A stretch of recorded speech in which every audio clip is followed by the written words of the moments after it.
Ngingaveli suyinzima. Hard work I am. Ngivuke ekuseni ngenza uhlelo. Umelela benza njalo. I hold myself impumelelo. Sesiseduze nayo.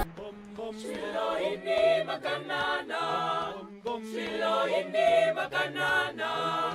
Shilo ini makanana. She got the shama chana mani.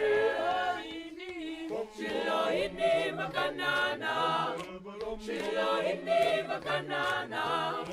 Shilo ini makanana. She got the shama chana mani. Yes, yes, makanana. Yes, makanana. Yes, makanana. She got the shama chana mani. Shilo ini makanana. Shilo ini makanana. Shilo ini makanana. She got the shama chana. Yes, makanana. Yes, makanana. Yes, makanana. Yes, makanana. She got the shama chana. Yes, makanana. Yes, makanana. Yes, makanana. Yes, makanana. This is SAFM, leading the conversations that move us. This is SAFM. Just tell me about how this concert series fits in with what you are trying to do with these young people.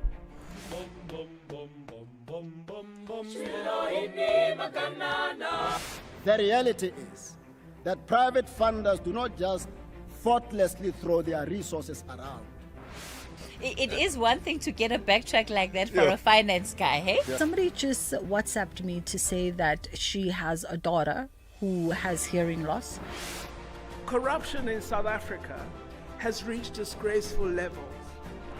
First things first, let's get to my daily that's my point feature. So, did you see Cristiano Ronaldo cry yesterday?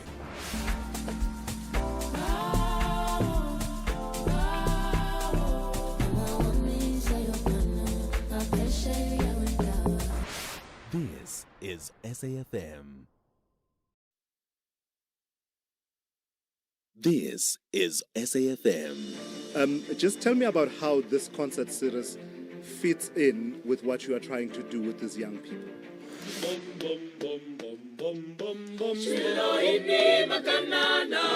The reality is that private funders do not just thoughtlessly throw their resources around. It is one thing to get a backtrack like that for a finance guy, hey? Yeah. Somebody just WhatsApped me to say that she has a daughter who has hearing loss. Corruption in South Africa has reached disgraceful levels. First things first, let's get to my daily that's my point feature. So, did you see Cristiano Ronaldo cry yesterday?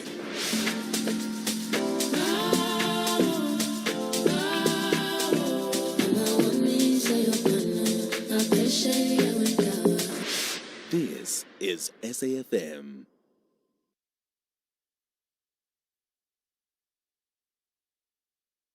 Music never sleeps, and neither do we.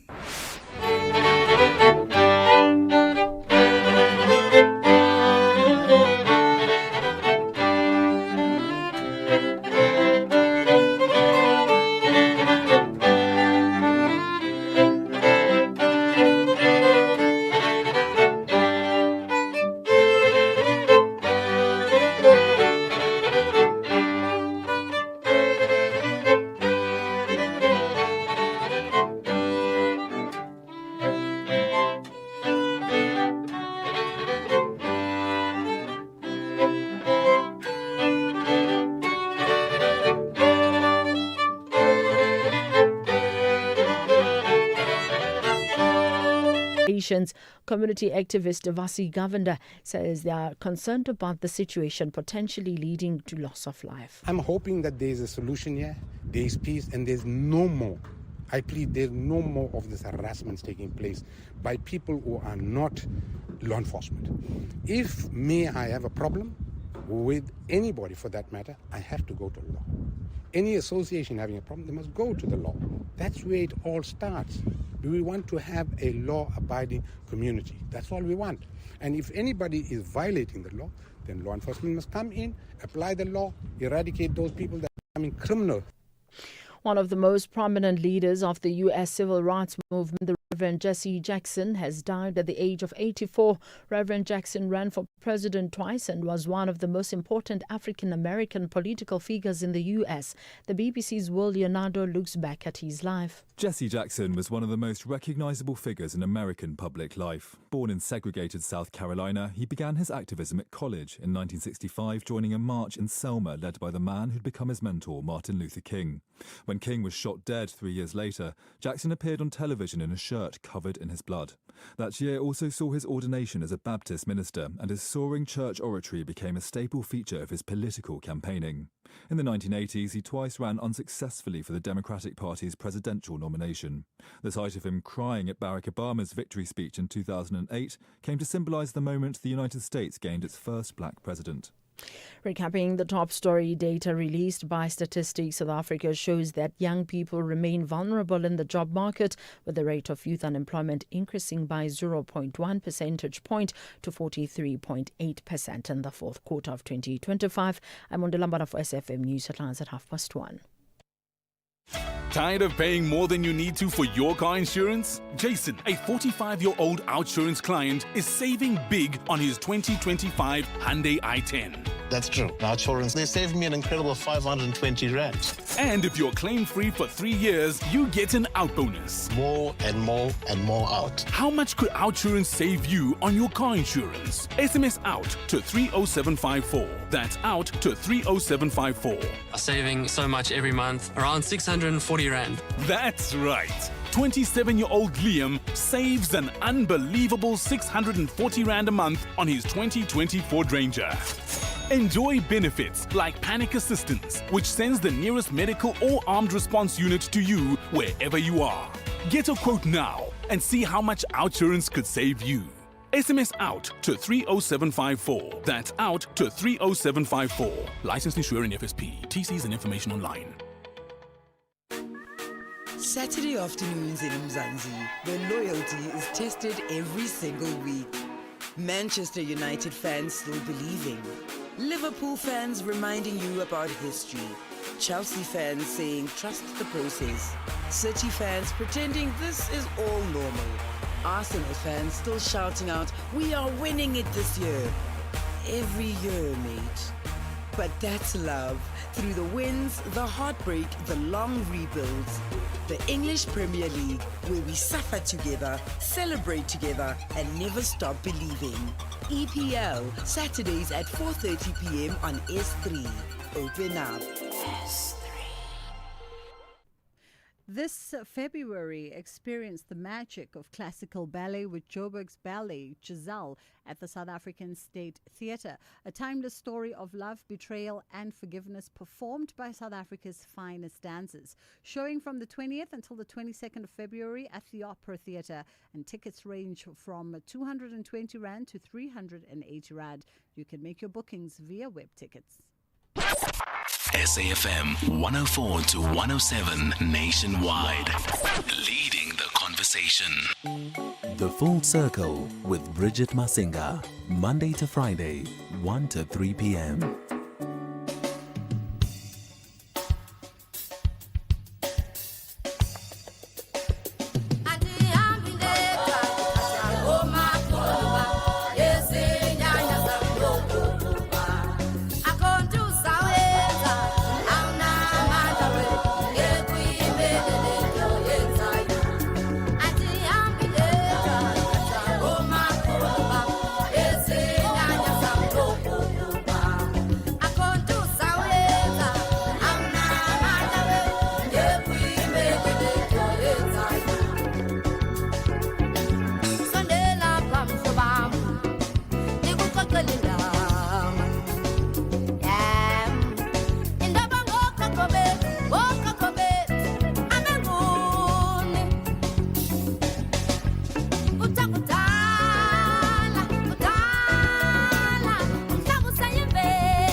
That is how we kick off the show this afternoon. And this one comes from the 2012 released album Ibokwe.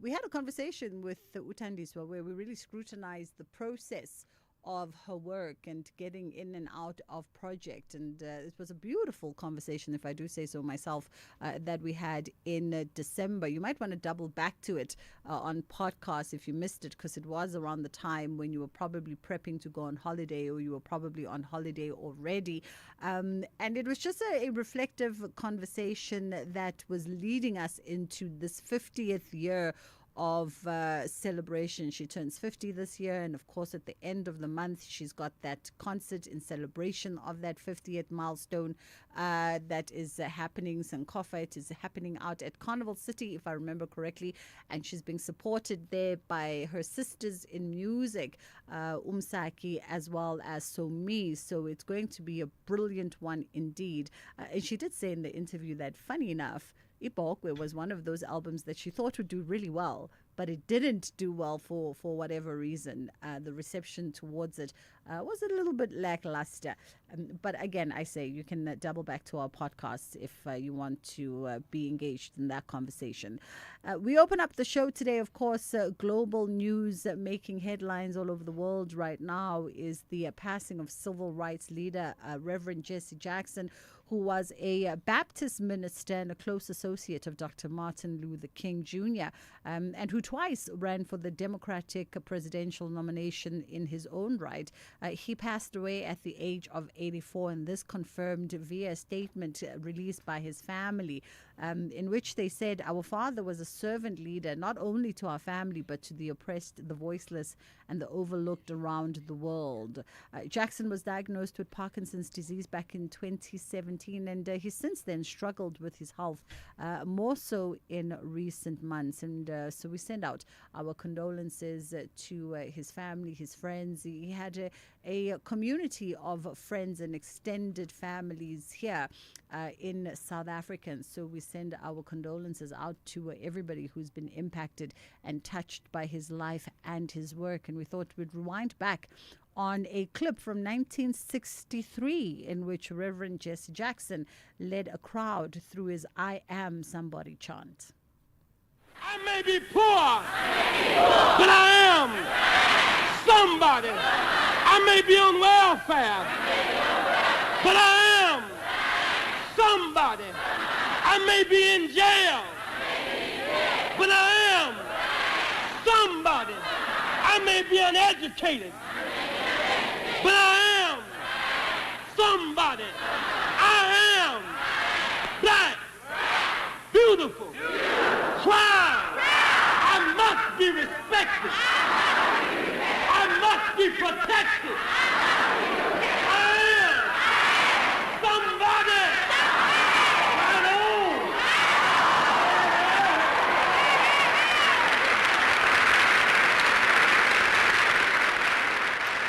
I mean, I think beautiful affirmations there, just to reflect on and to remember, especially if you're raising little black children in the context of today's political landscape.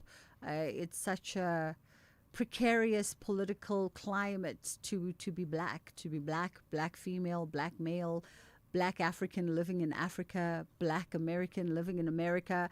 And those affirmations ring true today as they did back in 1963. Once again, we pass our condolences to the family and friends of Reverend Jesse Jackson. SABC News actually currently running a package where they were remembering Mama Winnie, and the Rev was in conversation with the Babes Wendaba, Criselda Lewis. So if you'd like to, I mean, you know, if you'd like to dip into 404, you're more than welcome to do that. We've got a jam-packed show on our end. We have a full show yet again today because the Matlanga Commission is out for recess. They'll be back with us again tomorrow. And so we thought we'd have a look at Epilepsy Week 2026 and what every South African should know. So we'll catch up with the Neurological Association of South Africa around that. We're going to bring you some arts and culture, stages, pages, screens, and more. We've sacrificed a lot lot by way of arts and culture over the most recent months due to the Madlanga. So we're going to take full advantage of this afternoon and bring you some conversations around there. And then we're also amplifying youth voices for inclusive society. We'll have that conversation with an NPO engaged in that work. And then on the other side of 2 o'clock, UFS study detects hormone disrupting chemicals in menstrual products sold in South Africa. So we don't want to be alarmist, but it could be cause for concern. That conversation is coming up on the other side of 2. A quick pause, and then we'll be right back. There's a bold new rhythm on SABC2, and it starts Monday, 9 February, weekdays at 3:30 p.m. A new vodcast, Our Space, fires up conversation with young perspectives. At 4:30 p.m., a new talk show, Ain't Like Let's Connect, hosted by Penny Lebiane and Fran Rico. At 7:30 p.m., Deal or No Deal, now in a new time slot, Raising the Tension with Katlego Mabuwe. At 9 p.m., the new telenovela, Pimville, starring Gil Mabalane and Tapelo Mokoena, brings bold Soweto stories to life. From 23 February at 7 p.m., settle in for new drama, Paradise, starring Losha Cooper, Ilse Klink and Zayn Mias. This is the new era of SABC2. Live in every beat, the pulse of SA. SABC2.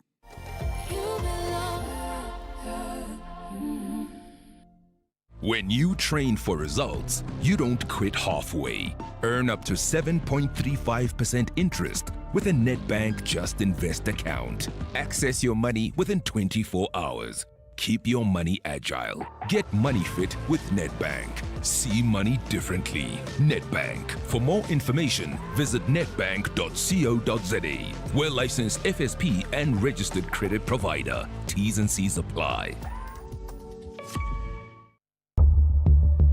As the nation seeks answers, SAFM brings you live, uninterrupted coverage of Parliament's ad hoc committee investigating allegations made by KwaZulu-Natal Provincial Commissioner Lieutenant General Nhlanhla Mkhwanazi.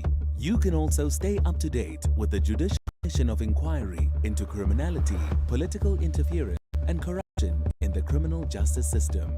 Stay informed, stay connected. Tune in live on SAFM 104 to 107 and follow the coverage across our digital platforms live on Facebook, X and YouTube at SAFM Radio.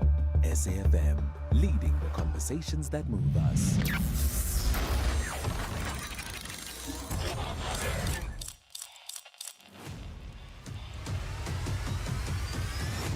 Bridget Masinga is streaming live now on Facebook, YouTube, and X at SAFM Radio. All right, it is Epilepsy Week 2026, and we thought we'd have a conversation around what every South African should know with Dr. Patty Francis, president of the Neurological Association of South Africa. So epilepsy is one of the most common neurological disorders worldwide, affecting around 50 million people, and yet in South Africa, it remains underdiagnosed, misunderstood, and severely stigmatized. Dr. Patty, how are you doing this afternoon? Hello, Bridget. I'm well, thank you. How are you? I'm great. Thank you so much for the work and for the time as well. Let's maybe begin with the work of the Neurological Association of South Africa. If you can give us some context around the overseeing body. So the Neurological Association of South Africa comprises the majority of neurologists in South Africa. We currently have just over 100 members. And we are all general neurologists with one or two having a specialist practice in epilepsy, but all the neurologists are trained to diagnose and treat epilepsy. We're trained in some of the special investigations, such as EEG. And you can well imagine with the population of approximately 60 million in South Africa, the number of neurologists are insufficient to cover the whole population. Hence advocacy attempts like this during Epilepsy Week to raise awareness amongst the public, but also to assist other practitioners, healthcare providers, to up knowledge, improve knowledge, people like yourself who have a broad public information platform, the more aware you become, the more easily you disseminate information to the broader communities. When we talk epilepsy, perhaps give us an understanding as to what the diagnosis entails, because I think a lot of us, when we think epilepsy, we obviously associate with the seizures, but that is perhaps I'm incorrect, but that is a symptom, not necessarily a understanding of the diagnosis. Yeah, so a seizure is a condition that specifically refers to an external manifestation, a jerking of the body, or specifically jerking of the limbs, frothing at the mouth, biting of the tongue, possibly with urinary incontinence. But that external manifestation is generated by an excessive electrical discharge in the brain. So the human brain conducts information by means of electrical impulses. That is one of the reasons why human beings can become electrocuted, because our bodies are biological conductors of electricity. So as we speak, we have synchronized activity in the brain, which is normal and outputs normally. But a seizure is where one part of the brain generates excessive discharges, which is then clinically manifested by the external jerking, etc. Multiple seizures are then classified as epilepsy, and multiple seizures that do not remit during a short period of time. What do I mean by that? For example, if somebody has meningitis, they might have a few seizures during that period, whether it's a 1 week, 2 week, or a month of having that acute illness affecting the brain. But then for the rest of their lives, they never have another seizure. So that person is not epileptic. They've had provoked seizures from a secondary cause for a short phase of their life. But in people who have recurrent seizures, intermittently, episodically, spaced out over many months to years, that individual is then defined as having epilepsy. I understand indeed. So 70% or up to 70% of people living with epilepsy could live seizure-free with the proper kind of diagnosis and treatment? Yes, that is correct. How would that look, and why is South Africa lagging behind on this? Oh, there are multiple factors. Firstly, as you know, 80% of the South African population are treated in the public sector and 20% in the private sector. The public sector provision of services is regularly handicapped by many factors, not least of which is the lack of adequately trained personnel. Now, to treat, or firstly to diagnose epilepsy, one needs healthcare personnel who are familiar with some of the key pointers for seizures as opposed to other causes of dizzy spells or blackouts,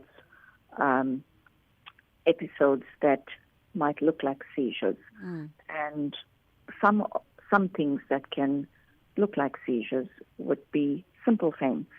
If a person, is anemic or something and they regularly faint, they might have 1 or 2 jerks when they're falling down.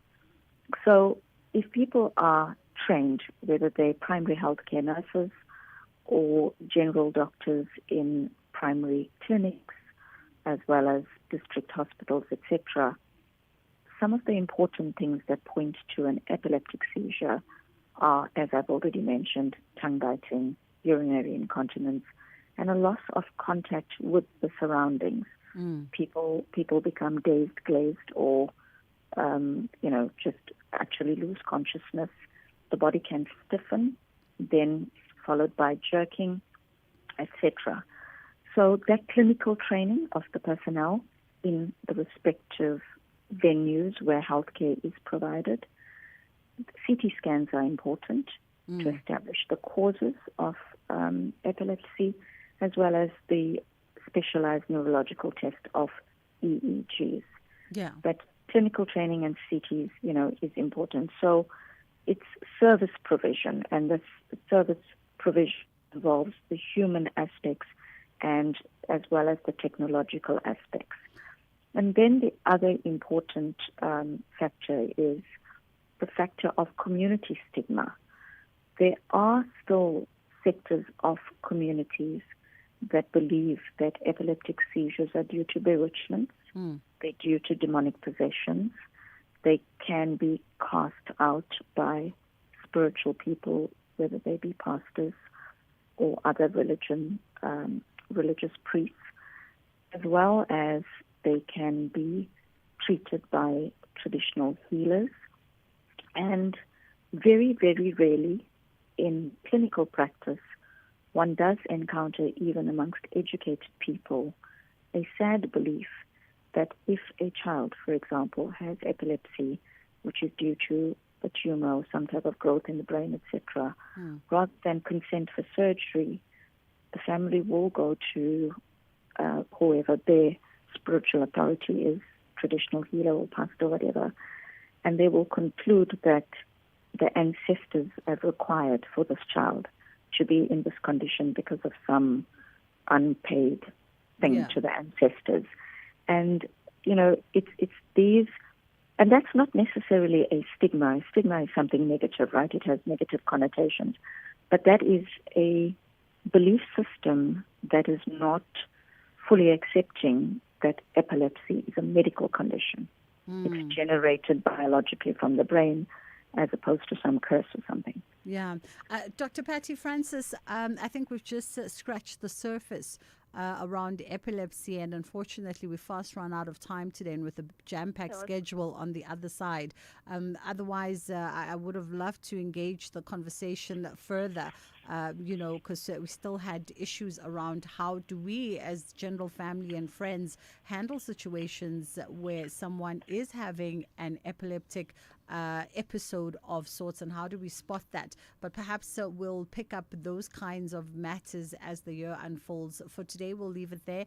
That was Dr. Patty Francis, President of the Neurological Association of South Africa, on the back of it being Epilepsy Week 2026. It's gone 1:30. Ondelambane is standing by with the headline news. Thank you, Bridget. On the news headlines, data released by Statistics South Africa shows that young people remain vulnerable in the job market, with the rate of youth unemployment increasing by 0.1 percentage point to 43.8% in the fourth quarter of 2025. A handful of former Ekapa mine workers in the Northern Cape have gathered outside the premises of the diamond mine for the latest update on the 5 workers that are trapped following a mud rush this morning. And one of the most prominent leaders of the U.S. civil rights movement, Reverend Jesse Jackson, has died at the age of 84. A full update follows at the top of the hour. Wherever you are in the world, SAFM 104 to 107 is accessible. We're also streaming live on Facebook, X, and YouTube at SAFM Radio. We acknowledge and appreciate everyone tuning in and watching our streams. Stay with SAFM 104 to 107 as we bring you Commission Live, breaking stories, and thought-provoking lectures. SAFM, leading the conversations that move us. Bridget Masinga, weekdays on The Full Circle. All right, we are talking fashion, the Image exhibition, with Aspasia Karas, co-curator and editor of Wanted magazine. And the Inside Out Foundation has announced Fashion, the Image, a major new photographic exhibition examining how fashion imagery has shaped visual culture in South Africa and across the continent. And she's well placed to have this conversation as a woman who has serviced and served the fashion industry in South Africa and on the continent for quite a few decades now. How are you doing, Aspasia? Hello, Bridget. How are you? I'm great. Thank you so much for the time. Perhaps, Thank you. Perhaps before we even get into the actual exhibition, the fashion, the image, let's talk about, why it becomes so interesting for us to start having conversations around archiving, fashion and archiving culture in this particular manner in South Africa and on the continent. Yeah, good question, Bridget, because, the truth of the matter is fashion can be quite ephemeral. Like, it comes and it goes. The images are in magazines. These days, they're even faster. They're on the internet and they disappear. And so for us, when the Roger Ballin Center for Photography approached us, Sharon Armstrong, our fashion director, and myself to do this thing, we were really delighted by the idea of just actually, we're always looking forward with fashion. We're never looking backwards. And so it was a real opportunity to cast an eye backwards and say, wow, we actually have, firstly, fashion has been such an integral part of creating and curating our own identity as people in South Africa. I don't need to tell you about those seminal images, of the way people dress in the 50s, in the 40s, just the use of fashion as a means of representation, and really fighting back for identity in such troubled times. So I think the fashion image does that. But then for us, more importantly, because we're just looking kind of 20 years back from that kind of when we started having fashion week and formalizing the fashion industry in South Africa, we thought a way to enter this conversation was to look at designers and ask the designers to tell us, the photographer, the stylist, the teams, really, the makeup artists, the whole fashion editorial complex, the people who get together to make these images with the designer. Together, those people create an image. And sometimes those images stand the test of time. They say things that are really interesting. It was a very beautiful experience for us to actually do this curation. And I can imagine, even though the concentration period is the past 20 years, but the past 20 years has also been so significant for just the cultural shift in South Africa, just looking at just street culture and street fashion on its own. Exactly. So you'll see all of that. But I think more crucially and really exciting for us in this project was, one, we worked obviously with Roger Ballin, who in point of fact has done some amazing fashion shoots with and it's the first time that you're actually seeing with some international names. So that is something to really see, with Mandela, with Anne de Mielmeister, Comme des Garçons.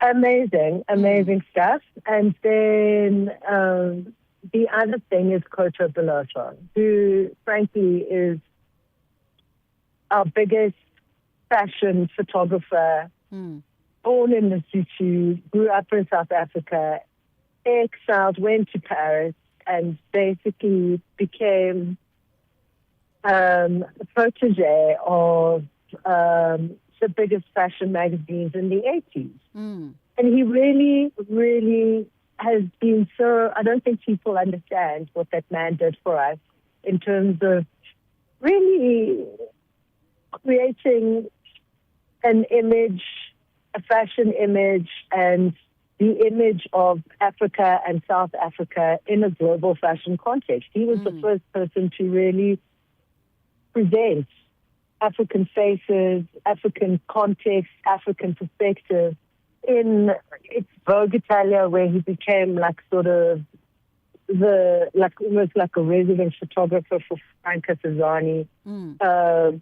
And that kind of thing is really, we haven't celebrated him. And so we are so delighted that he is coming. And he's going to be here for the exhibition. He's doing talks. I mean, that's the other great part of the thing, is that it's not just static. I think what we wanted to explain to people was that fashion is not a static thing. Like, okay, maybe you see one image at the end of a process, but fashion is a collaborative effort that is both responding to culture, responding to society, but also setting out cultural tropes into like a wheel of motion. It's the most wonderful live thing. And that is what the exhibition, which is running from the 28th of February, opening up to the public, right through to the end of May, will be the most wonderful event program. So there are talks, panel discussions, workshops, film screenings, walkabouts, guided tours, master classes, live events. 20 institutions have already signed up, like students, scholars, they're coming. It's going to be like this vibrant space to create a narrative around fashion and the image, and really to say that this is not some like sanctified, rarefied thing where, you know, fashion editors and photographers are all like shooting this beautiful models by themselves behind the scenes. This is a vibrant world, and we are welcoming you into it. Absolutely. Yeah. Aspasia, we have to leave it there for today, but I know that the exhibition, Fashion, the Image, is being presented across 2 interconnected centers in Forest Town, in Johannesburg. And as you've said, just to reaffirm those dates, 28th of February is when it opens up to the general public, and it's running until the 30th of May. And you can find all the relevant details via the Inside Out Foundation website. That was Aspasia Karis, co-curator and editor of Wanted magazine. And of course, they've joined forces with Roger Ballen Center for Photography on this one, and the Inside Out Center for the Arts in Forest Town to bring you Fashion, the Image. 2 o'clock, a quick pause, and then we come back on the other side. This February, love lives on S3. From searching for love to racing across the world to stories that inspire, move, and thrill. Whether it's drama, adventure, talent, or truth, there's something to fall in love with every day. February on S3. Love what you watch. Only on S3. Open up. SAFM, in collaboration with the Center for Social Justice at Stellenbosch University, invites you to attend the 7th Annual Social Justice Lecture in commemoration of the World Day of Social Justice on the 20th of February 2026. The 2026 Social Justice Lecture will be delivered by the Right Honourable Baroness Valerie Amos, LGCHPC, Master of University College Oxford, and former Director of SOAS, the University of London, under the theme Illusions of Stability, delivering social justice in a period of polarization and global instability. The lecture will take place at the Baxter Theatre in Rondebosch, Cape Town from 5 p.m. Get your free tickets from Quicket. SAFM, leading the conversations that move us. SAFM has signed a code of conduct that is enforced by the Broadcasting Complaints Commission of South Africa. Under the code, we are committed to giving news that is accurate, comment that is fair, and programming that is not harmful, does not amount to hate speech, or contain violence or explicit sex. If you think we are not living up to that code, then you can inform the Broadcasting Complaints Commission of South Africa. Direct any complaints in writing to the Broadcasting Complaints Commission of South Africa. PO Box 142365. Craig Hall 2024. Fax to 011-326-3198 or an email to bccsa@nabsa.co.za. For more information, please visit www.bccsa.co.za.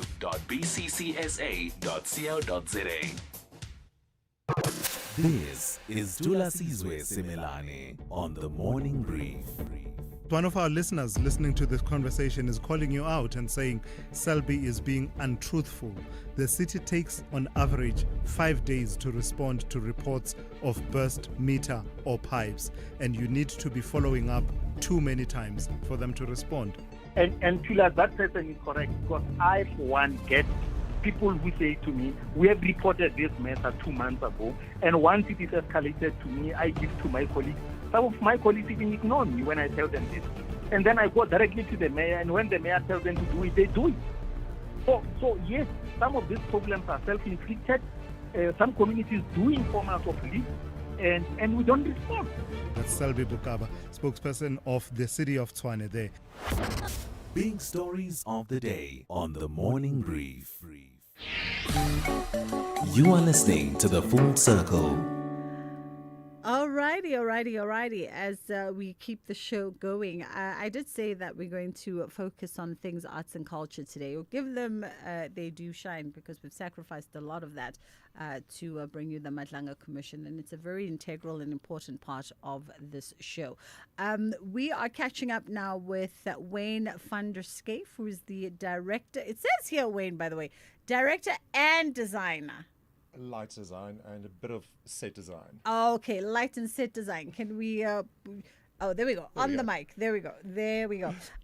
So set design, but most important, director of the production. And then we've got Vian Smith joining us, who is one of the cast members. He acts in the play. Okay, we were pronouncing it in English. So let's get the proper pronunciation in Afrikaans. We'll give it to Vian in his voice. Okay, so the proper pronunciation is betover. Betover. Yes. What does betover translate into? Betover means like to enchant, or to be enchanted. Yes. Oh, okay. I mean, I'm saying, like I already know the production. Betover, the drama, is what we are talking about, and it's on at the State Theatre. We thought we'd hang out with these two gents, and they can tell us more about the production. Wayne was roped in Vian on this one because he said, no, I don't want to talk. So now I'm not sure which one of the two wants to tackle the question around the inspiration of this production. Is this an original production, by the way? It is based on the book of Fani Viljoen, which is prescribed for the grade 10s that they do for Afrikaans additional language. Okay. So, we thought, you know what, it is nice to actually have the book visually displayed so that there's a better understanding of the book for the grade 10s as well.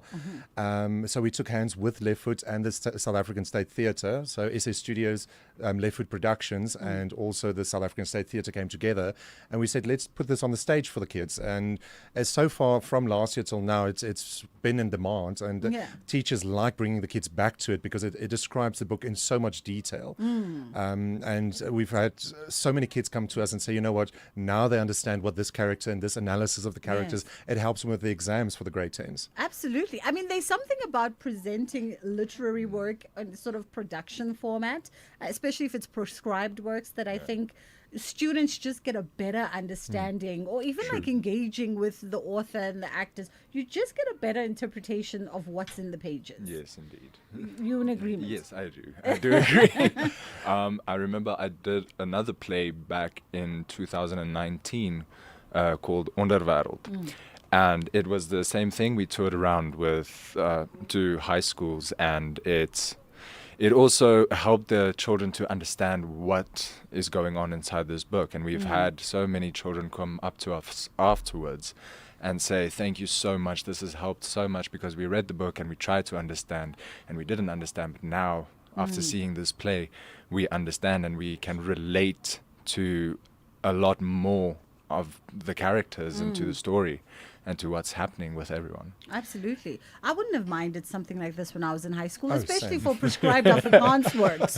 You know, because half the time you're sitting with the dictionary, you're just trying to figure out what the word means. What the word means. Tell me about the story. You know, what is the characters, the themes? So this is what actually interested me to actually take hands and join in with this production.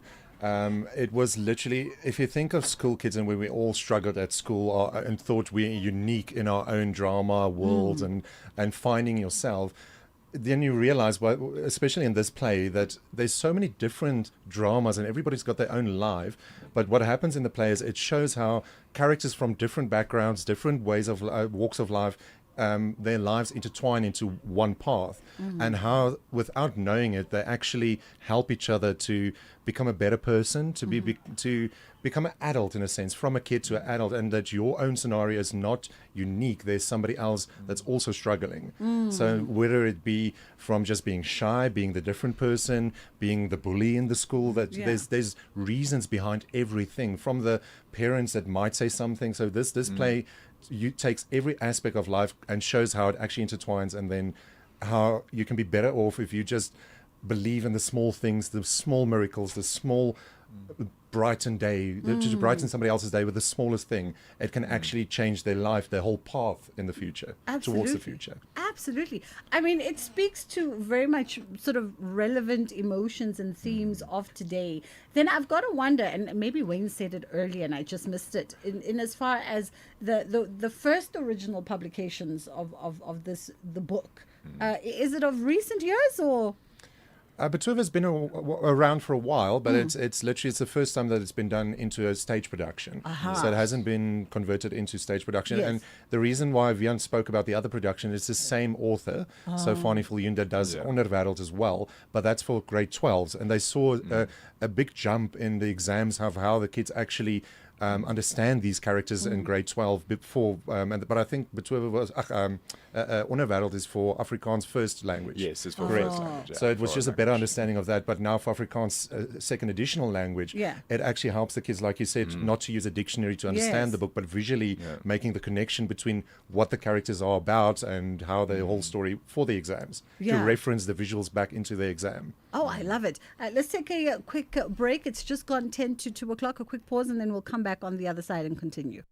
The Gauteng Provincial Legislature is your provincial parliament, working daily to strengthen democracy and ensure that the voices of Gauteng's people are heard. As the lawmaking and oversight body of the province, the legislature holds government departments accountable, monitors service delivery, and promotes ethical, transparent governance that puts communities first. Through public participation programs, oversight visits, and platforms that bring citizens closer to decision-making, the legislature empowers residents to influence policies that affect their lives. By driving accountability, responsiveness, and openness, the GPL remains committed to building a government that delivers for all.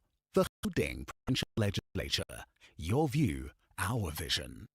Koketso Sachane on SAFM. Not so national importance announcement by John Steenhuisen.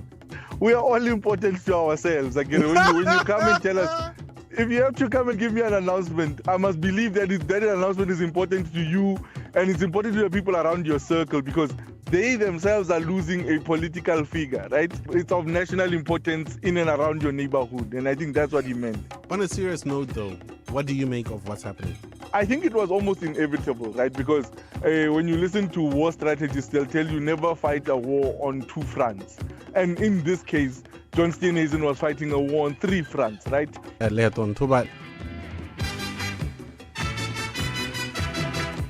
The Meeting Point, Monday to Thursday, 8 to 10 p.m.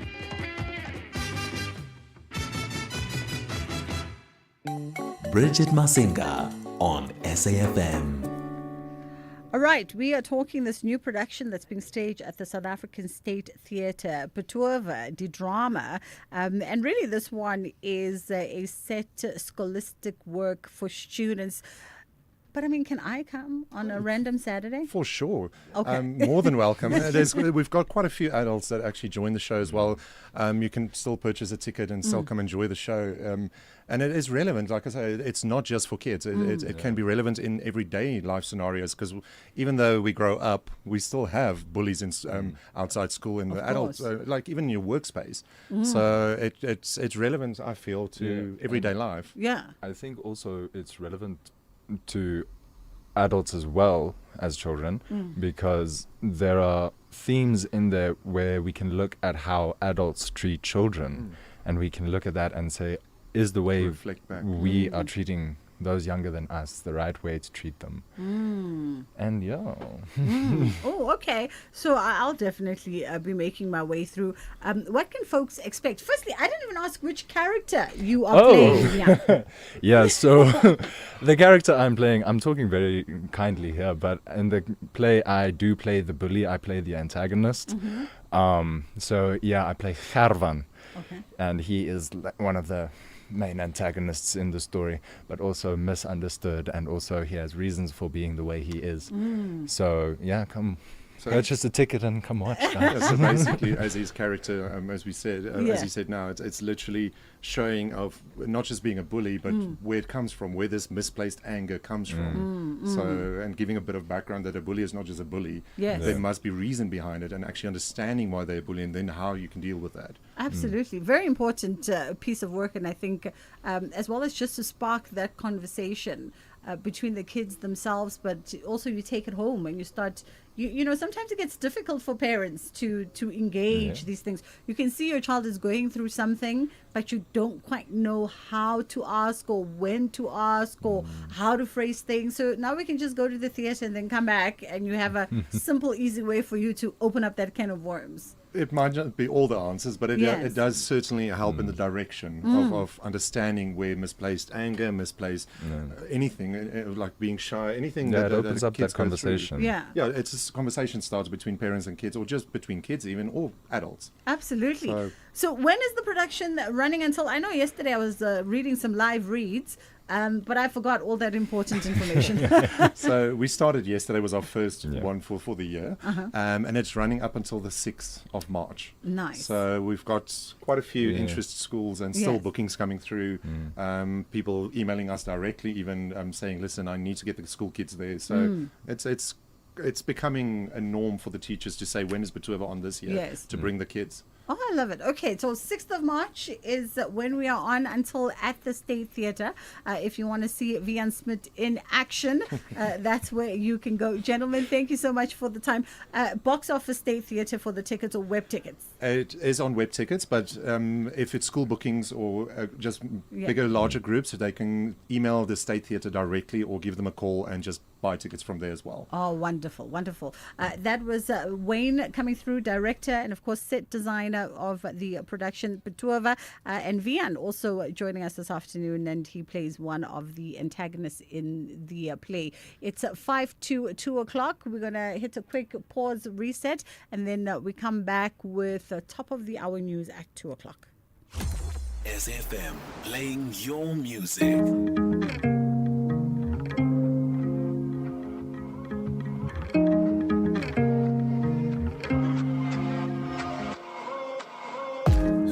Bomvu kudinekile nabatshana bam ngibanqabele bandifuna imali bathi ndivele egoli ndikhwele eteksini ndimva esithi bengaphuma etivini lo uthi makuthini yayasiphelelwa ngamandla oqhubeka elisti yazi kufudumele ekhaya.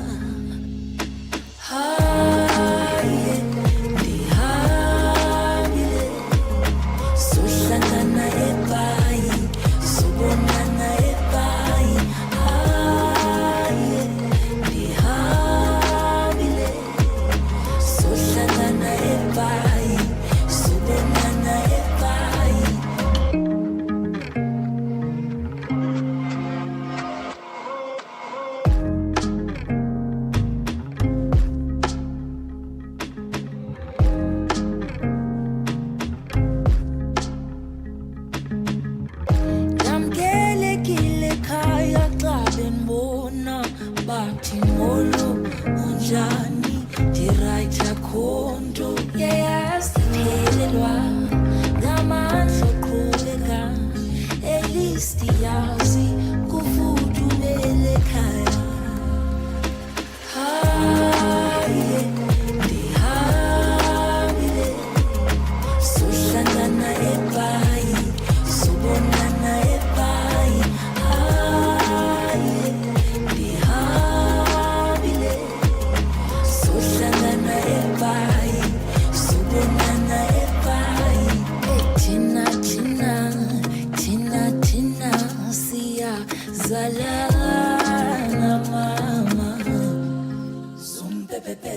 Hey, Tina, Tina, Tina, Tina, Sia, Salana, Mama. Habile, di habile, Sushana ebai, Subonana ebai, habile, di habile, Sushana ebai, Subonana ebai.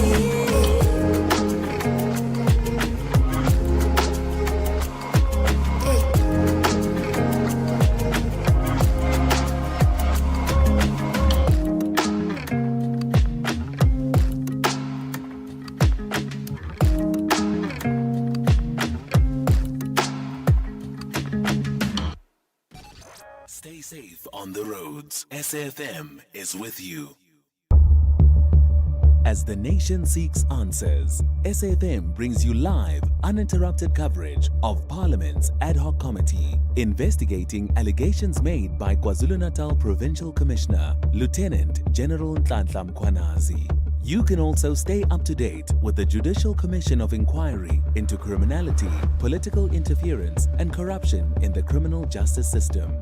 Stay informed, stay connected. Tune in live on SAFM 104 to 107 and follow the coverage across our digital platforms live on Facebook, X and YouTube at SAFM Radio. SAFM, leading the conversations that move us.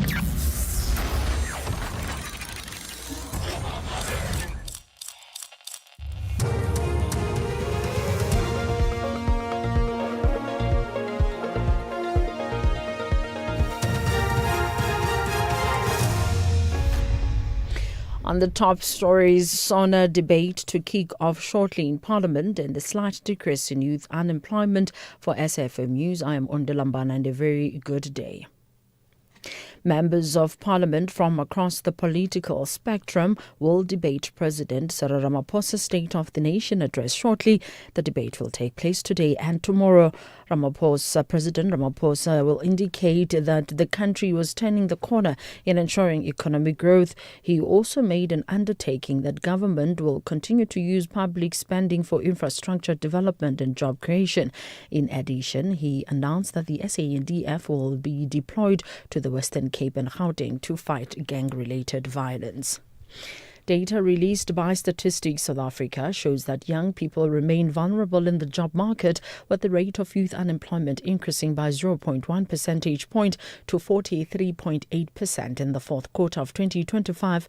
However, the latest quarterly labour force survey shows that the official unemployment rate decreased by 0.5 percentage point from 31.9% in the third quarter of 2025 to 31.4% in the fourth quarter of 2025. The data further indicates that the largest employment gains were recorded in the Western Cape, Mpumalanga, Northwest and the Northern Cape. Director at Stats SA, Dihlolelo Bushoko. The results show that the number of employed persons increased by 44,000 to 17.1 million compared to the third quarter of 2025, while the number of unemployed persons decreased by 172,000 to 7.8 million. These changes in employment and unemployment resulted in the official unemployment rate decreasing by 0.5 of a percentage point to 31.4% in the fourth quarter of 2025. A handful of former Ekapa mine workers in the Northern Cape have gathered outside the premises of the diamond mine for the latest update on the 5 workers that are trapped following a mud rush this morning. In a statement released earlier today, the mine confirmed the mud rush incident at the adjoined shaft mine in Kimberley. Emergency protocols and coordinated search and rescue efforts were activated. Mine management has confirmed that contact with missing miners has been lost. One of the former employees waiting outside mine premises is Muloko Mahashwa. As an ex-employee of this company, I'm not shocked at all. Before the mud rush, there is a sign that it shows the guys that something gonna happen. So I'm not shocked at all. Security personnel contracted to safeguard the Nkomazi municipal infrastructure have downed tools. They allege that they have not received their January salaries. Their company is contracted to secure the water pump stations and the reservoir on 65 sites in different villages in the Nkomazi area. The workers say their employer claims that the municipality has not paid them for service rendered. Mfaninzile Dlamini, who represents the workers, says it's not the first time the municipality has failed to pay them. We are closing almost every reservoir of Nkomazi municipality because it is always hard for us to get paid. Now we are not paid, we are waiting for our payment. We are struggling a lot in this company now, in this situation. They used to tell us that municipality doesn't pay them in time. We even moved from the 1st of each and every month. We are getting now paid at the 15th of each and every month. U.S. civil rights leader Jesse Jackson has died at the age of 84. He had been a leader of the U.S. civil rights movement since the 1960s. Jackson fought for the rights of African Americans and other minorities alongside his mentor Martin Luther King Jr. and was present when King was assassinated in Memphis, Tennessee in 1968. Jackson, an eloquent Baptist minister raised in the segregated South, twice ran for the Democratic presidential nomination. He had been living with progressive supranuclear palsy and was hospitalized in November last year. Recapping the top story, members of parliament from across the political spectrum will debate President Cyril Ramaphosa's State of the Nation address shortly. The debate will take place today and tomorrow. I'm Ondela Mara for SFM News headlines at 2:30. Bridget Masinga on SAFM. Clientele is here to safeguard you and your family with compassion because life happens. Be part of a family that truly cares. Our funeral dignity plans have helped South Africans bury their loved ones with dignity for more than 30 years. Let us help you create a meaningful tribute that honors your life and those of your loved ones. We pay out within 24 hours and you will get double accident cover with a clientele funeral plan. Our plans are affordable. Pick the option that suits your needs. Easy to apply, no medical examinations and no paperwork. SMS SAFM to 48031. That's 48031. Clientele Life is an authorized FSP and licensed life insurer. T's and C's online. Standard rates apply. The National Pulse, weekdays 3 to 6 p.m. Is the issue and the use of AI being regulated or not?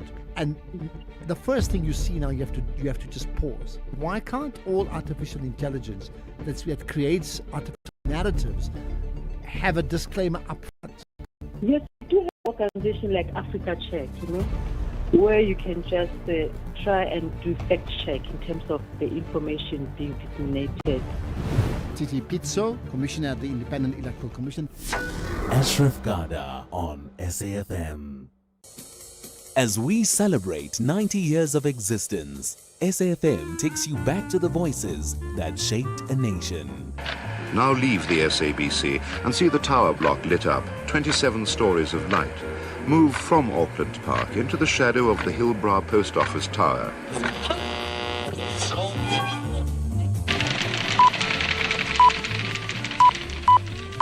This is the English service of the SABC. Here is the news read by Patricia Carr.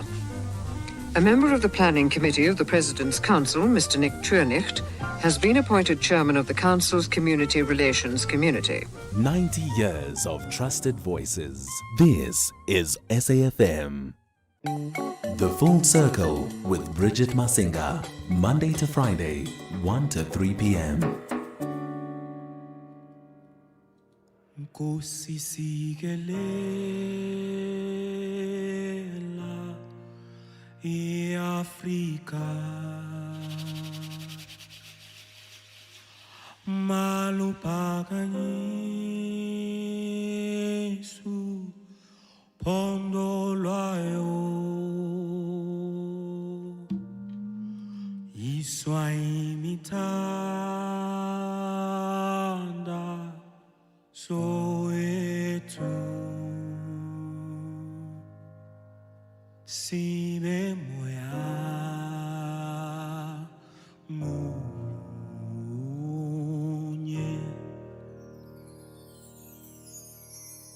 noma sekunzima emhlabeni sihlukunyezwa ngamabulo wenkosi siphamandla okunqoba silwe nosatha ane wenkosi sikelela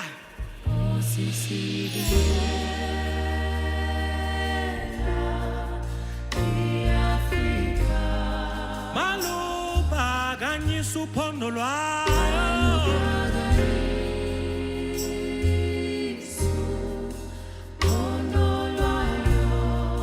oyizwa imithandazo yethu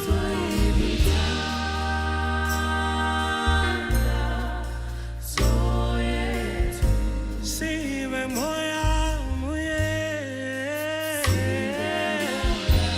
moya munye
Don't ever say we don't introduce you to great music, because we absolutely introduce you to great music. What a wonderful rendition. It's transcendent. You know, when people say it's transcendent, this rendition is exactly that. It is the Flawless Prayer.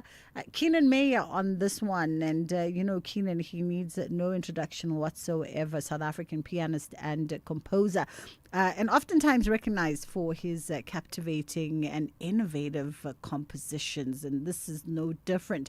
On the vocals here is a young vocalist, instrumentalist that maybe you might not be familiar with, especially if you don't attend a lot of alternative experiences. Munei is his name, and he is brilliant. Born in Tselapfeni, at least I think that's how you pronounce it, in Tselapfeni in Thohoyandou, and he's just incredible. I got the opportunity to see him perform at Nyrox at the BMW art experience, and he was captivating. For 2 hours he did a solo performance, just himself and his guitar on the lawns, and if I tell you, he had everybody eating out of the palm of his hands. It was that great. So that was Keenan Meyer featuring Munei, The Flawless Prayer. Definitely add it into your playlist. It's just gone 2:15 as they kick off with that State of the Nation address debate in Cape Town. We are continuing with our business here, and we're going to be unpacking UFS's study, which detects hormone-disrupting chemicals in menstrual products that are sold in South Africa. We've got Prof. Dion Frisser on the line, joining us, professor in the chemistry department of the University of Free State and part of the UFS research team who worked on the study. Good afternoon to you, Prof. How are you? Good afternoon, Bridget, and good afternoon to your listeners. Thank you so much for the time. We appreciate it. So we know that millions and millions of women in South Africa use menstrual products. And you know, for us, this becomes one of those sit up and pay attention conversations. But perhaps let's firstly just understand the undertaking of the study for yourself and the team. Yes, thank you for the opportunity. So it's important to say the team are actually, they are the important people. They just use me for my mouth. But Bridget, no, we actually, myself and two female colleagues got together a couple of years ago, and on that day there was a radio program that just discussed how young females miss school, etc., because they don't have access to sanitary wear, and that's actually where all this research started. We can't understand that people can go to the moon, but we can't provide sanitary products to everybody. So part of this study was because we've seen that in other countries that some of the disposable products contain chemicals that are harmful to the female reproductive system, and we've done this in 23 menstrual products in South Africa, well-known brands, really well-known brands. And what we did is we took the top sheet, the one that is going to have contact with the layers, with the skin, and we tested that for three main types of chemicals. They've got terrible names, but I'm just going to say it once. It's phytalates, parabens, and bisphenols. They're all used in the plastic-making industry, plasticizers, also as preservatives and stabilizers in many personal care products, not just in sanitary wear. And then we tested to see how much of this is in there, and then we did an exposure calculation where we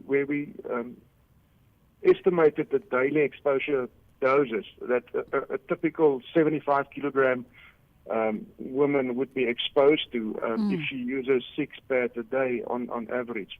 And we didn't have data to compare because we need to understand that where the skin, the vulvar skin, is very absorbent, and there's no real data for the how these chemicals move through the skin and are absorbed. But it's expected to be much higher than normal skin because of the mucosal membranes and the way that it is formed. So for us, the main results was that all these products contained at least some form of these EDCs. We call them EDCs, these harmful chemicals. And the thing is, while the detection or the daily or the limits per pad was low, the exposure over 40 years, because I mean we are talking about 450 cycles. Then you are talking about long-term exposure, and that's just in sanitary pads. We're not talking about all the other exposure that we have environmentally against phytolates and all these things. Yeah. And they're really bad for the... I'm talking too much. No. You're not, you're not talking too much, Prof. So I'm just excited about it. Please call me Dion. We just, these things disrupt so many things. It can lead to early puberty in young girls, and endometriosis, ovulation disorders, contact dermatitis, thyroid disruption, so long term there are there's no studies that really show us what the long term effects of these are. That's the one thing. That itself is disturbing, Dion, the fact that there's no long-term studies that actually show what the long-term exposure to these EDCs might be, because a lot of these products are actually marketed as free from harmful chemicals, and women are trusting these industries with the use of these most intimate products. Well, that's the thing, and that's our main message, I think, is don't believe everything you read on a package. Because these guys are not required to submit testing results for chemicals. The SABS test has to do with absorbency and size and things like that. There's no chemical testing. But that's possible. That's mostly all over the world. It's like that. Many countries use or categorize these products as personal care products, and they don't have the strict laws that one would expect them to have, because they are, as you say, so very, very private and personal. Sure. And the other thing, of course, that's important to say is disposable pads take 500 plus years to biodegrade in the soil when we throw them away. So those plastics and those toxins are going into the environment as well. Absolutely. And I wonder, with an undertaking like this, like you guys have done at the University of Free State, I can only hope that it then opens up the conversation for the relevant stakeholders, whether it's be the SABS, standardizing body, whether it be the industry in itself, to take a closer look at the impact and the exposure this would have. If it wasn't there before, it doesn't mean it doesn't need to be there now, especially now that someone is actually cracking that door open. Totally agree with you. The conversation must be had. I know that SAPRA, the South African Health Regulation Body, has been making noises about this several times in the past, and I think it's time to really open this discussion. But also to start looking at different forms of femcare products. We are working on a reusable sanitary pad with super powers in terms of anti-microbial powers, but that's still down the line a few months. But the bottom line is there are other ways also to look at this. I think one of the problems is that studies show that females prefer white sanitary pads. They prefer them to be white, and that's part of the problem, I think, we believe, because this pressing of the pads and the way that they are, I almost want to use the word sanitized, which is perhaps not the right word, but that also makes it, worse in terms of these EDCs being in them. And releasing them, because they don't bind to the inner layers. They are not totally free roaming, but they can move through. And I mean, if you use a pad and you're sitting on it, there's pressure, and then it is released to the to the outer layers. Absolutely. So what are the gaps in chemical regulation and disclosure here? Well, what is the conversation around those gaps and perhaps a way forward? Well, I think the first conversation to be had is with manufacturers, and I have to say this to your viewers, to your listeners, is that I don't think they all do it on purpose. I don't think it's a purposeful toxification. It can happen that the water they use in their process contains phytalates, for example, and they come into the product. So there are many, many different things, but I think the regulatory bodies need to check where these pads come from, where they are manufactured, because I think what we've seen is some of them not manufactured in South Africa also, are quite highly contaminated. So that's the first, I think discussion to be had. And then is, how do we get rid of these things? How do we change our thinking socially and in the design of these pads? How do we work together on rethinking and reimagining menstrual health products? I think there's huge possibilities in that, especially if you keep the end user in the process. I think that's the important thing. Get women involved. Absolutely, and I mean, besides even just the safety cautions and the potentially harmful chemicals, the other part of the conversation, just picking up on what you say around the biodegradability of these products, is there needs to be a very robust conversations around how do we manufacture products for hundreds and hundreds of millions of users that take into consideration, environmental vulnerabilities. Yes. And in 2026, we need to figure out a way around this. You are so right, Bridget. Not so recent, but about 10 years ago, a study in the UK found that every 100 meters of coastline in the UK had some form of these microplastics in it or on it, or were found there. So our seas, our waters, our landfills are totally overwhelmed with as much, and you must think baby nappies as well. Yes. That's the next one, So and they contain the same chemicals. We just haven't looked at them in South Africa yet. That's an opening for somebody else to do, maybe. I mean, as I asked you about the pads, because I'm a recent mom to a 7-month-old, and every Sunday and Wednesday when we empty that diaper bin, I go, my goodness, so many nappies for one person, and where are they all going? And as you were talking about the sanitary towels, and that some of the processing and the manufacturing to get it white, to get it, all of that, whatever they do to bleach and sanitize and everything else to get it to the product that we all comfortable with and how it looks and feels. In my mind, when you were talking, I wanted to ask you as a parting shot question to go, well, is this study going to look at nappies as well? Because I feel like they fall in the same category. No, we definitely, and you can think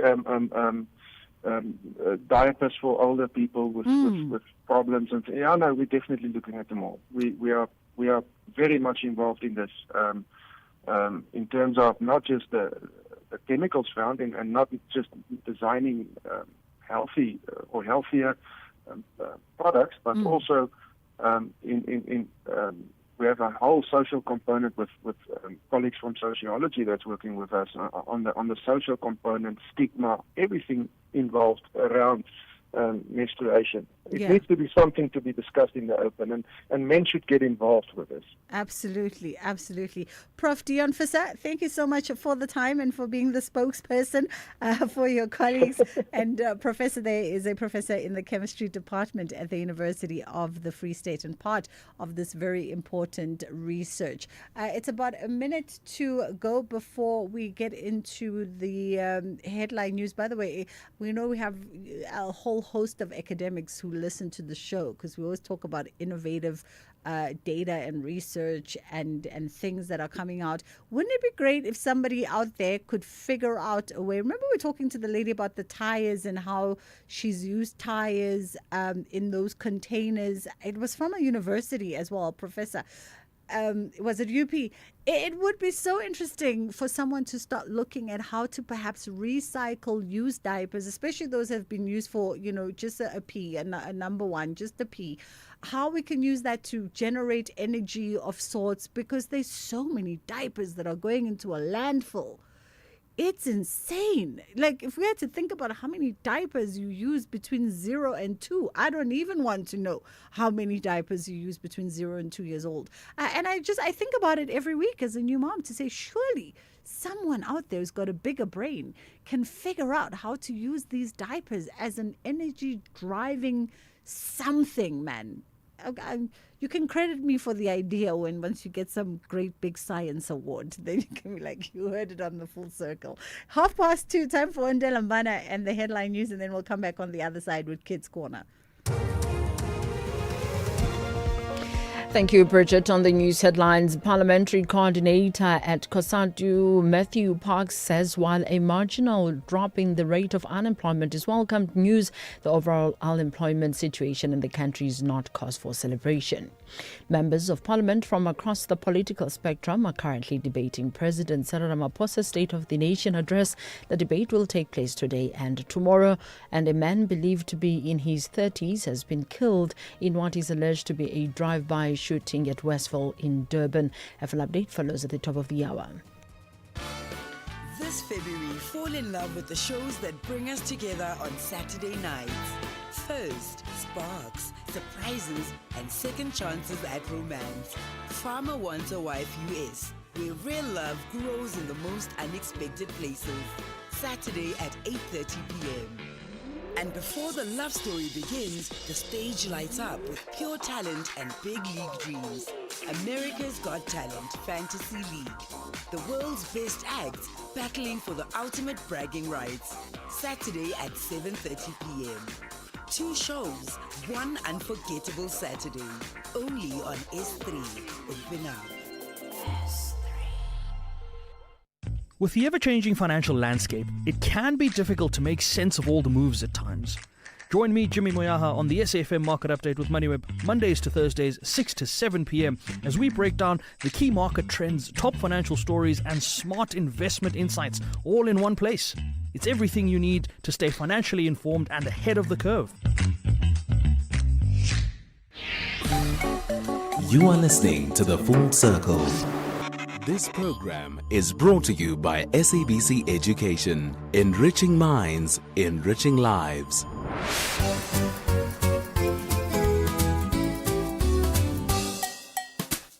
Hello friends and happy Tuesday.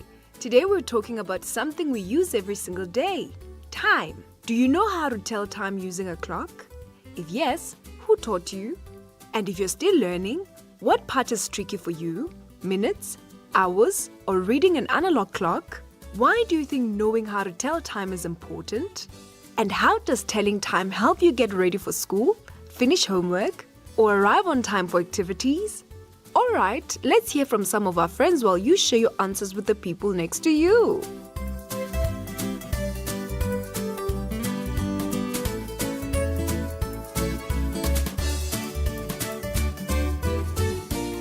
Good day, my name and surname is Apelele Mpembe and I am 8 years old. Yes, I know how to tell the time using my A clock. My mom taught me how to read both digital and analog clocks. I've gotten better at reading the analog clock in my view, and now it's not hard anymore. Knowing how to tell time is important because it helps me be on time for things like school, sports, and meeting my friends. Telling time helps me get better for school because I know when to wake up, when to leave the house, and when different classes start. It keeps me organized and scheduled. Thank you. Hello everyone, my name is Ashley Kabamba. Yes, I do know how to tell time using a clock. I was taught by both my teachers at school and my parents. At first, reading an analog clock was a bit tricky, especially understanding the minutes, but with better practice, it became way easier. Knowing how to tell time is very important because it helps you stay organized and responsible. It helps me wake up on time, prepare for school, and manage my homework and activities properly. When you understand time, you don't feel rushed or confused, and you can plan your day better. It's a very important life skill to have. Greetings to you all. My name is Yolanda Mzobe. I am 12 years old. Yes, I do know how to tell time using a clock. I was taught by my maths teacher. I think knowing how to tell time is important because if, for an example, you went out and your mom said you must be back at home by 6 o'clock and you don't even know the time, how would you tell that it's time to go home? You see, that's the big deal. Telling time helps you get ready for school or activities. When you wake up in the morning, how would you tell that it's time to bath if you don't know the time? But if you do, you wake up, look at the time, put the water, and bath, and you'll be early. But if you don't know the time, it's gonna be difficult for you. Thank you, everyone. Greetings. Today I'll be talking about using time wisely. I do not know how to use a digital clock but an analog clock, and we're taught by our teachers in primary, the early grades of primary, and I'm still learning how to use an analog clock because it may be tricky, which most especially the minutes and the seconds, they may be very tricky. And what I think knowing how to tell time is important is because in a situation you may be alone and then you'll be the only one who has the time, so you should, if someone asks for the time, you should know how to communicate with them or tell them the exact time. And telling time helps you get ready for activities quicker because it determines the pace at which you're working at or preparing yourself for. Thank you. Greetings to you all. My name is Lorraine, and thank you so much for listening to the Kids Radio Show today. Yes, I do know how to tell time on a clock. My teacher taught me how to read a clock. The tricky part about reading a clock is reading an analog clock. How I think knowing to tell time can be helpful is that if you want to schedule an appointment, you can tell them what time you're coming. And if you want your parents to come pick you up, you can tell them what time you're finishing doing a specific something. How telling time helps me get ready for school activities is it helps me know when to get up, what time I need to do this, what time my periods end and start, and what time my extramurals end and start. Thank you so much for listening to me, and I hope you have a wonderful rest of your day. Bye. My name and surname is Bridget Masinga. I am 11 years old. Yes, I know how to tell time using both digital and analog clocks. My teacher in school taught me, and my parents helped me practice at home. I'm pretty comfortable with telling time now, but when I was learning and reading the times on an analog clock it was a bit tricky.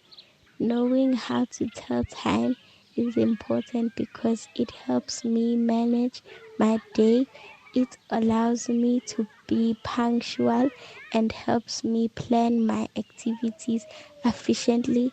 Telling time helps me get ready for school by making sure I wake up and leave on time. It also helps me keep track of when I need to start my homework or head to practice so I don't miss anything important. Thank you. My name is Duruetanglu. Yes, I do know how to tell time using a clock. I learned how to do so at school because we did work which involved clock pictures and we would have to fill in the answers of what time it was. I think knowing how to tell time is important because it helps you manage your time better when doing tasks, and if you are going somewhere, you can check out the time so that you are not late. Telling time helps with getting ready for school or activities because if I check the time, I will know how much longer I have to get ready for school or the activity, and therefore I won't be late. Yes, I do respect time.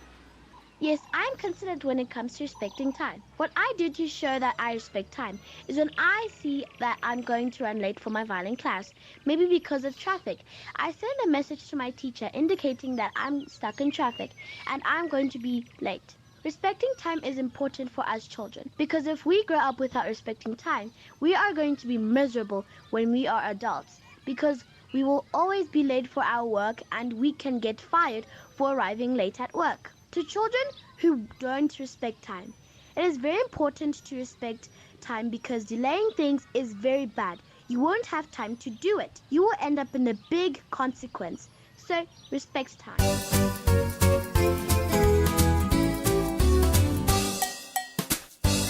Thank you, friends. It's always great to hear from you.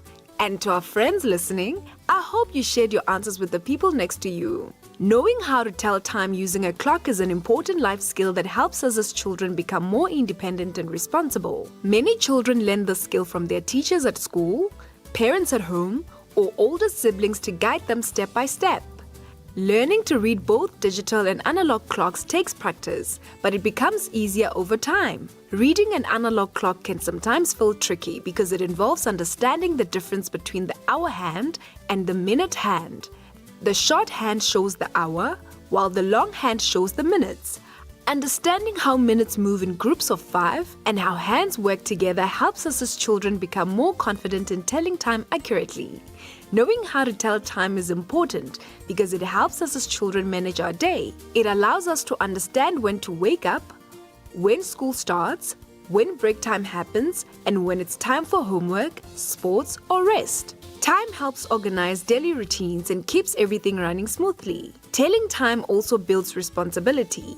When we understand time, we can prepare ourselves without always needing reminders. We learn to pack our bags on time, get dressed without rushing, and arrive at school or activities punctually. This skill reduces stress and helps us feel more in control of our day. Learning to tell time strengthens learning skills, patience, and attention to detail. It supports mathematics learning and helps us understand planning and scheduling. As we practice reading clocks regularly, we grow more confident and capable. Understanding time is not just about watching the clock. It's about learning how to manage moments wisely. When children know how to tell time, they're better prepared to organize their day, respect schedules, and develop habits that will help them succeed throughout life. Before we wrap up, what time is it? That's it for today, friends. See you next time.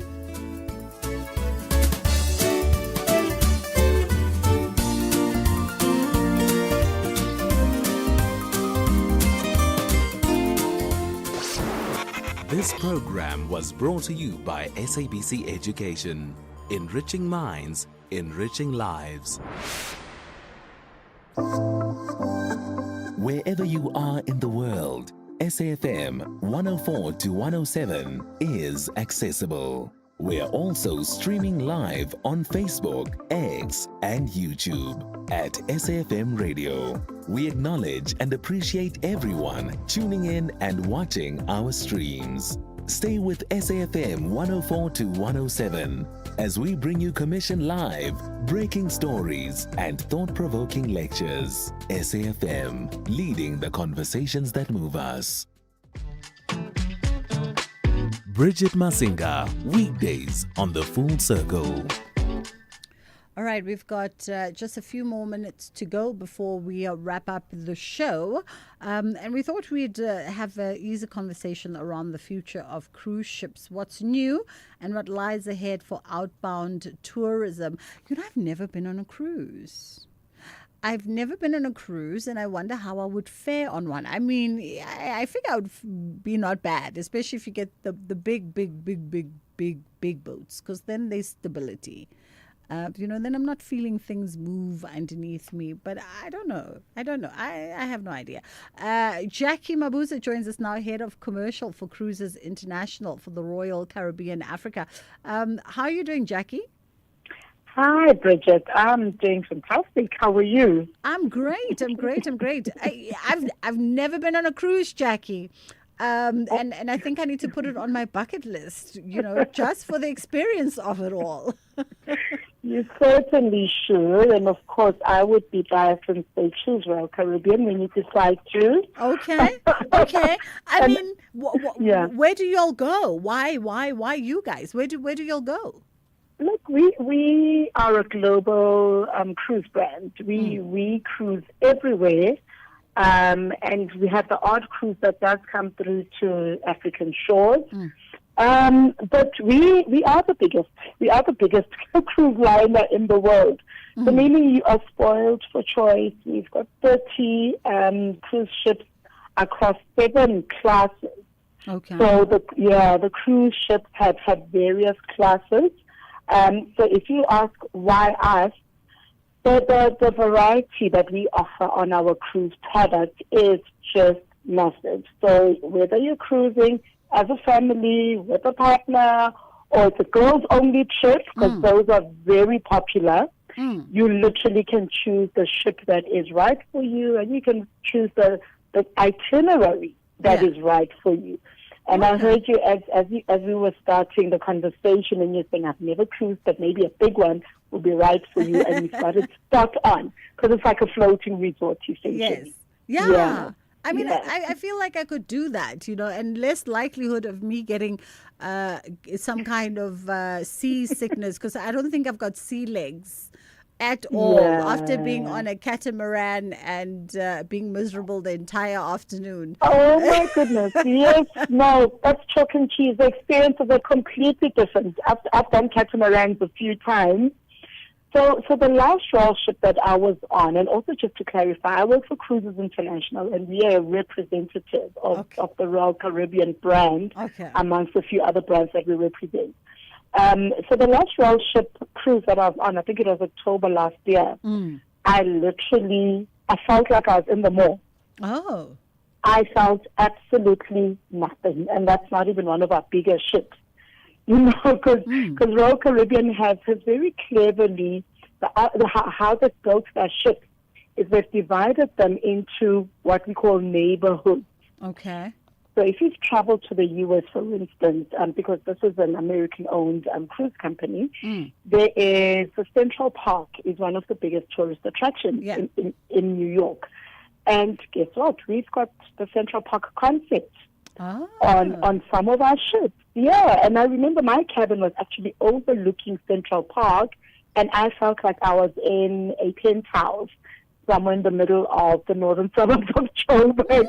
That's how it felt. And, you have your jazz going on, you've got your coffee shop, you can take a stroll in the park, or if you want more adventure, you go on a water slide, rock climbing, zip lining. That's what Royal Caribbean offers. Oh, wow. I mean, it sounds absolutely fantastic.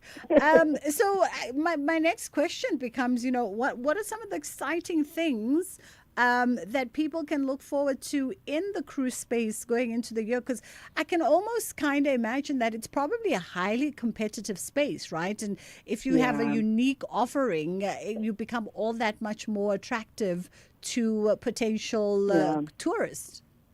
Absolutely. Look, we like to work together. So as competitive as the industry is, it would be foolish of us to not work together, particularly in South Africa, where the local cruise market has taken off. But we then recognize that people will get the local cruise fatigue and want to upgrade into, a much more premium experience, much better experience. So what to look forward to on Royal Caribbean? We are the champions of adventure. So I've mentioned zip lining, perfectly safe. But can you imagine doing zip lining on a ship across the ocean? We've got rock climbing. We've got the biggest and the best water slides on that you would find on a cruise ship. We've got ice skating. We've got then the usual. You've got theatre, Broadway shows, exquisite dining, plenty of options on dining. And all of these activities are inclusive in your cruise fare. Oh. And that's what makes cruising. I think that the interest is growing so much because people are realizing that I get so much value for money than I would on a land-based holiday. Mm. And it's safe. So you don't have to drive around if, for instance, you're going, on a bush break. Yeah. You don't have to drive around to see a lot of things. Everything is on there. What we are known for as Royal Caribbean is we are the best and the ultimate in family vacation. Mm.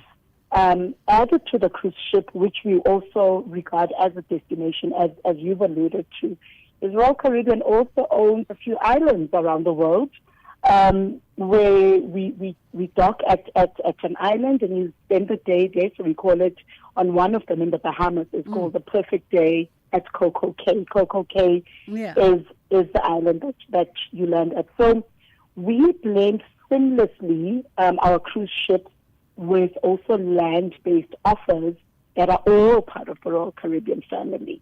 Very interesting. And we've got Santorini launching in July of this year, also an island, a space on Santorini where, we will be setting up our Royal Beach Club that will have bars, relaxation, massages, whatever you want to do. And I think that's what really makes it special, is that you get to see multiple destinations while you are actually cruising on a destination yourself.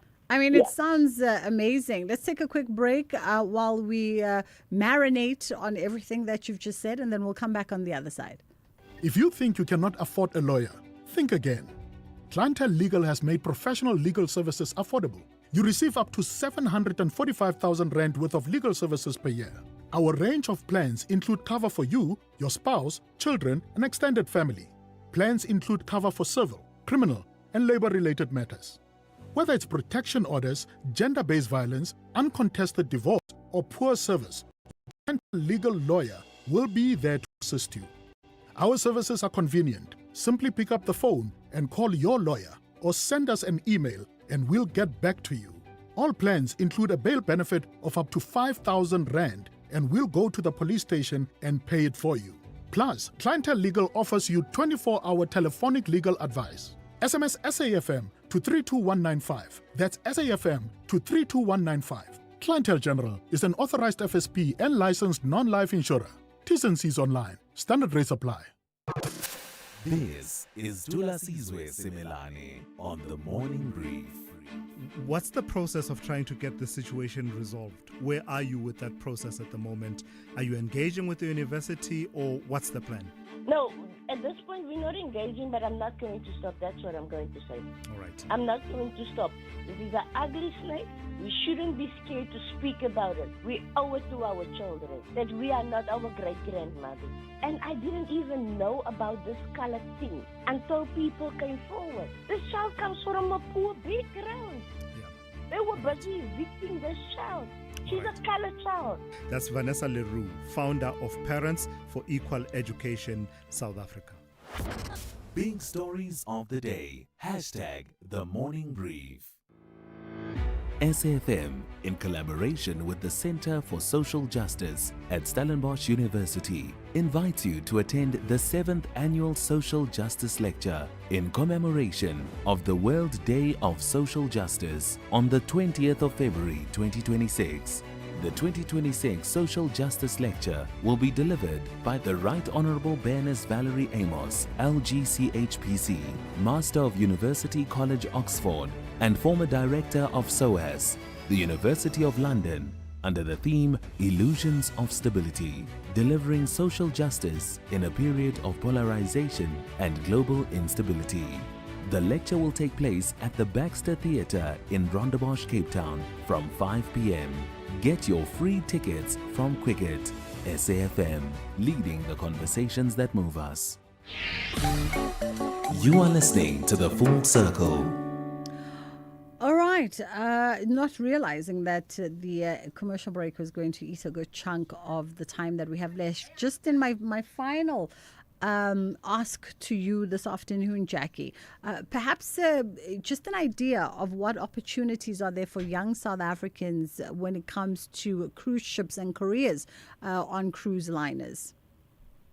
The opportunities are plenty for South Africans, and I think it's worth mentioning that many cruise liners prefer to recruit South Africans for a number of reasons. One, the English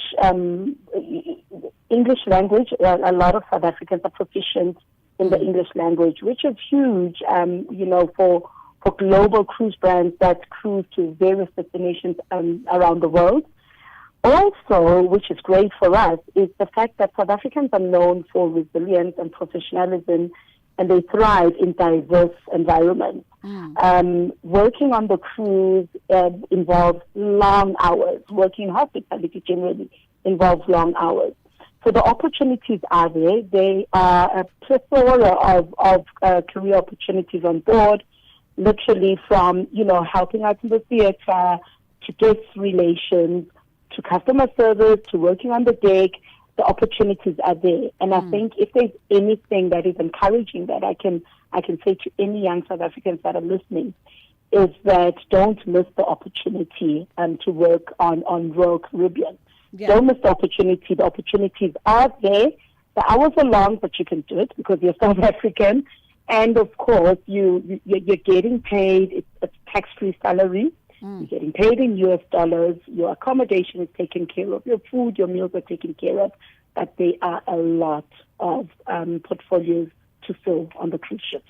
Wonderful stuff. I mean, you had me at tax-free dollars. Jackie Mabuza, thank you so much for the time. Head of Commercial for Cruises International.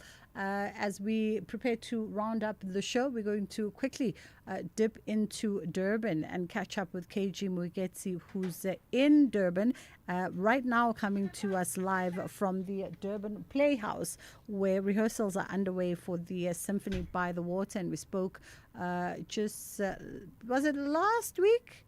When we were talking around Symphony by the Waters with Mr. Magic himself. Yes, I think it was last week. KG, how are you doing this afternoon? I'm good, thank you. I'm at the Playhouse in Durban. I came to watch the rehearsal of a 39-strong orchestra with the 40th member being the conductor and Ernie Smith, who was just doing amazing things. The amazing thing about Symphony by the Water is actually a collaboration of different genres of music and, artists that wouldn't normally fall into doing the same kind of thing. So this 40-piece orchestra was playing with Ernie Smith, and I watched the Don Laga rehearsal as well as Sipogazi in the morning. Just really, really moving stuff. Because I always say people don't realize they love orchestras, but they love film scores, because it's music that you really will hear in a film score.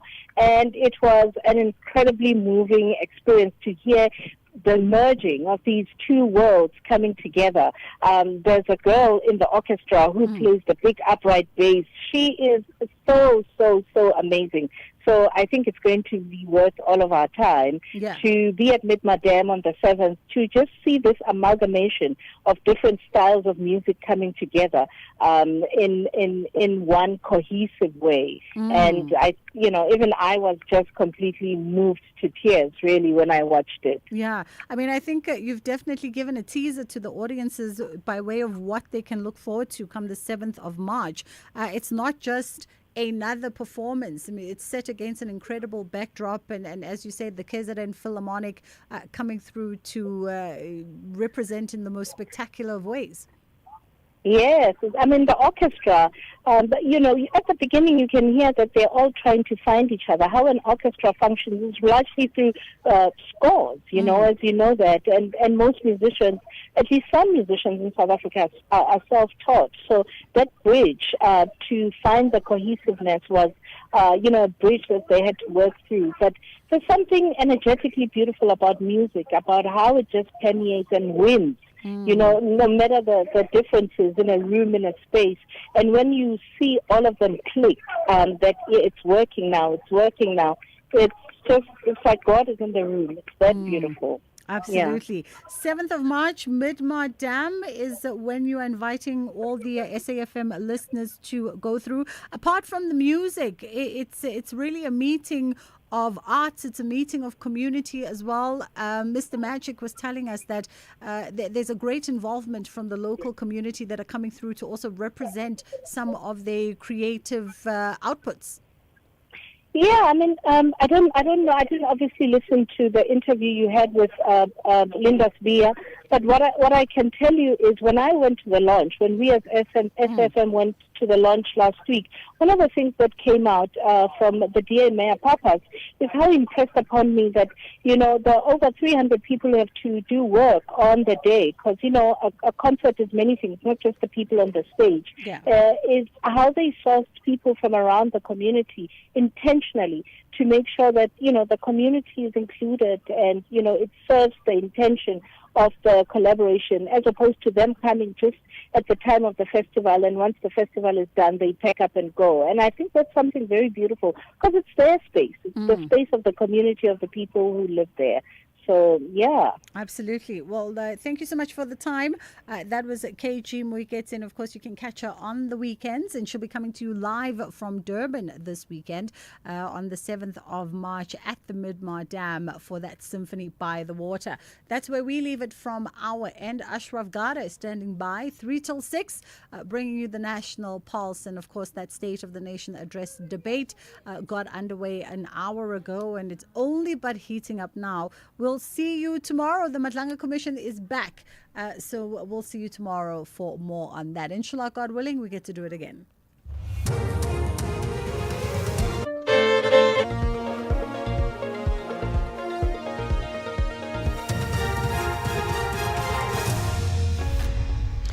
Thank you, Bridget, and the team on the top stories. COSATU welcomes the slight drop in the unemployment rate and criminal trafficking networks, a rising concern for the UN. For SFM News, I am Wandilambana, and a very good afternoon.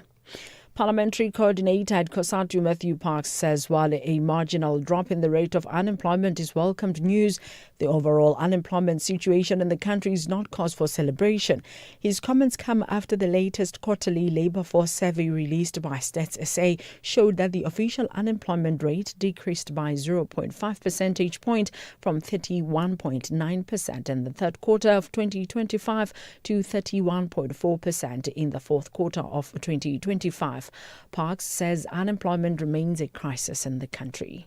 But whilst we welcome this news, we must remain cautious. This is for the last quarter of the year, 2025, and there's normally uptake in employment figures over the festive season. What is critical is to see how we maintain that momentum in the first quarter of the year, when there's normally a little bit of a decrease as the festive season ends. But also, whilst